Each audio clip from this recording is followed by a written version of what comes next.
The first thing I'm going to do is I've got my square of fabric, and remember it's a one-way design, so I have to think. I don't want to fold it in this direction, because when I turn it right side out, my packer symbol is going to be in a funny position.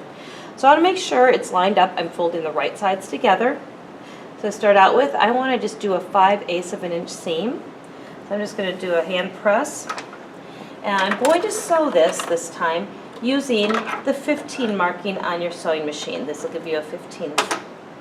It'll give you about 1/2 of an inch or 5/8 of an inch seam. So I put my fabric in, put the needle down, and I really should do a better job. Sorry, pin it first.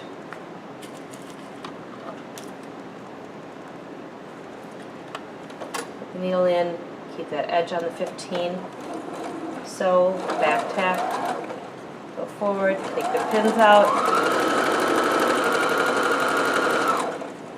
And all you're doing is creating that 5/8 inch seam, which is a standard seam for sewing. Now, I have that now as a marking line that I can use for measuring to create my top pocket.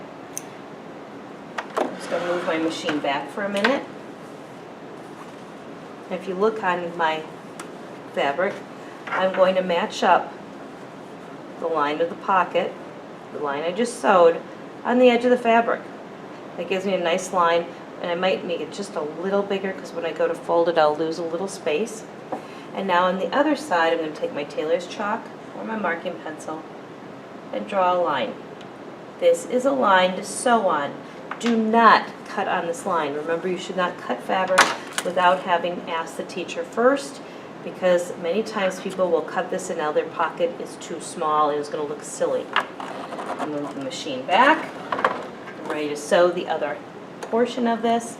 Start the fold, sink my needle right on the line that I created, go forward a few stitches, go back a few stitches, pull out my pin,